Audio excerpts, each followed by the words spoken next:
नमस्कार दोस्तों, आज हम बात करने जा रहे हैं स्वामी केशवानंद भारती की। स्वामी केशवानंद भारती कौन थे? स्वामी केशवानंद भारती केस क्या था और बाकी सब चीज़ें इनके बारे में जानेंगे। तो चलिए शुरू करते हैं। पहले बात करते हैं कि स्वामी केशवानंद भारती चर्चा में क्यों है। तो स्वामी केशवानंद भारती चर्चा में इसलिए क्योंकि इनका अभी अभी निधन हो गया है। 7 सितंबर को इनका निधन हो गया है, इसलिए ये भी चर्चा में है। और इनकी कारण देश को एक ऐतिहासिक फैसला मिला था, देश को एक नई राजनीति, इसलिए जाने जाते हैं। तो बात करते हैं इनके बारे में। तो केशवानंद भारती पहले तो थे कौन? तो केशवानंद भारती थे कासरगोड में इडनीर मठ, जो एक शैव मठ था, उसके मुखिया थे, जो कि केरल में स्थित है। इस शैव मठ है, एक शिव भगवान के लिए है। शंकराचार्य का मार्ग ये फॉलो करते हैं। तो ये मठ कर्नाटक के बॉर्डर से टच होता है और समुद्र के किनारे केरल में स्थित है। तो स्वामी केशवानंद भारती ने 19 वर्ष की आयु में संन्यास ले लिया था, इसलिए कुछ वर्षों के बाद ही वो इस मठ के मुखिया बन गए। और अब इनका 69 वर्ष की आयु में निधन हो गया है। और केशवानंद भारती बनाम केरल राज्य केस, ये क्या था जो इनसे जुड़ा हुआ था?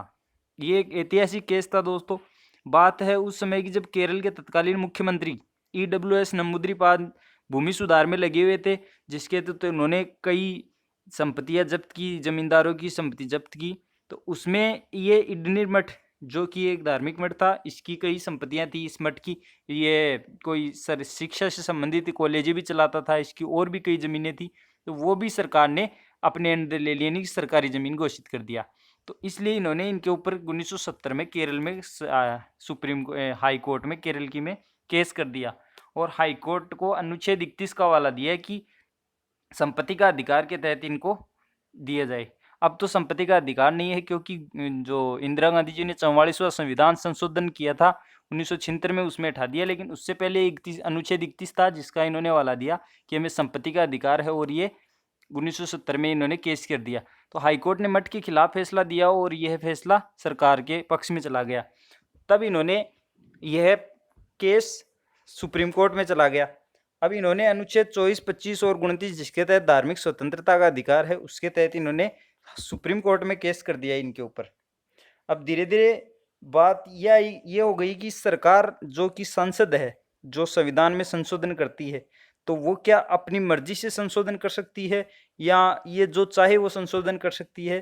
तो ये 380 जो अनुच्छेद है, इसके तहत क्या क्या संशोधन कर सकती है, इसके लिए इन्होंने 13 जजों की एक बेंच बिठाई, जिसमें 7:6 से फैसला सुना हुआ।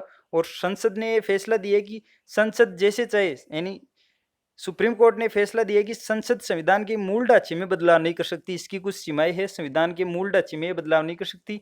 और इस बेंच ने पूर्व में जो गोकलनाथ और माधवराज सिंधिया केस में फैसले दिए थे, गोकलनाथ केस में 11 जजों की बेंच बैठी थी, जिसके फैसले को बदलने के लिए 13 जजों की बेंच बैठी और ये फैसला सुनाया गया। केशवानंद भारती केस में 68 दिन सुनवाई हुई और 703 पेजों में इसलिए फैसला दिया।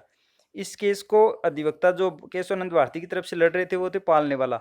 इस केस में केशवानंद भारती अपनी जमीन का केस तो हार गए, लेकिन वो भारत को एक नई राह दे गए, जिसमें संविधान के मूल ढांचे को बचा लिया गया। वरना अगर आज वो केस हार जाती, वो जो संविधान के मूल ढांचे की बात न होती, तो आज लोकतंत्र नहीं बचता। तो ये 13 जजों की बेंच थी। और संविधान के मूल ढांचे में क्या क्या आते हैं? तो संविधान के मूल ढांचे में पहले आते हैं संविधान की सर्वोच्चता, विधायिका, कार्यपालिका, न्यायपालिका के बीच शक्ति का बंटवारा, गणराज्यात्मक एवं लोकतांत्रिक स्वरूप वाली सरकार, संविधान का धर्मनिरपेक्ष चरित्र, राष्ट्र की एकता, अखंडता, संसदीय प्रणाली, व्यक्ति की स्वतंत्रता, गरिमा, मौलिक अधिकार और नीति निर्देशक तत्वों के बीच सौहार्द, संतुलन, न्याय तथा प्रभावकारी पहुंच, एक कल्याणकारी राज्य की स्थापना का जनादेश आदि चीजें संविधान के मूल ढांचे में आती है कि इनमें संसद संशोधन नहीं कर सकती, क्योंकि इंदिरा गांधी जी जो थी। अब पहले बात करते हैं इंदिरा गांधी जी की, बात हम आगे करेंगे, इससे पहले बात करते हैं कि जो 13 जज थे वो कौन कौन से थे। ये जजों में उनके नाम थे, एक थे चीफ जस्टिस ऑफ इंडिया, जो थे SM सीकरी और KS Hegde, AK मुखरेजा, JM सेलात, N Grover, P Jagmohan Reddy, HR Khanna. और जो इसके खिलाफ थे जो 6 जज, वो थे justice AN Ray, DG Palekar, KK Mathew, MH Beg, SN Dwivedi और YK चंद्रचूड़। तो ये थे वो 13 जज। और अब बात करते हैं कि इंदिरा गांधी की भूमिका क्या थी। इंदिरा गांधी की भूमिका ये थी कि इंदिरा गांधी संविधान संशोधन करने पे लगी हुई थी, भूमि सुधार के और उन्होंने बहुत से संशोधन किए थे जिनमें वो अपनी मर्जी से तानाशाह होती जा रही थी, और धीरे धीरे उन्होंने मौलिक अधिकारों और इन पर भी हमला करना शुरू कर दिया, यानी कि ये लगभग तानाशाही स्थिति हो गई थी। तो इस केस के कारण क्या हुआ, संविधान के मूल ढांचे में बदलाव नहीं कर सकती सरकार, ये इस पे ऊपर बैन लग गया, यानी कि प्रतिबंध लग गया।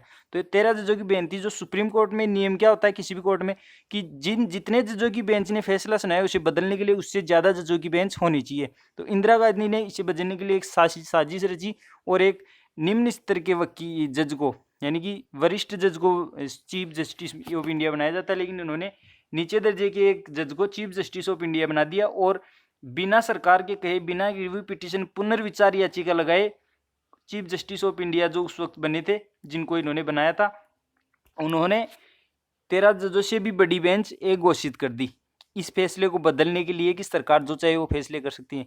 फिर भी इन्होंने अनुच्छेद 31 जो इसमें संपत्ति का अधिकार था उसे हटा दिया और 1976 में, और बाद में जब ये प्रतिबंध लगाया कि मूल ढांचे में बदलाव नहीं कर सकते, तो इंदिरा गांधी ने बहुत बदलाव करने की कोशिश की थी, तानाशाही होने की कोशिश की थी, इसलिए ये उन पर प्रतिबंध था उस वक्त की सरकार पर, ना आज कांग्रेस का ही राज होता है इस वक्त।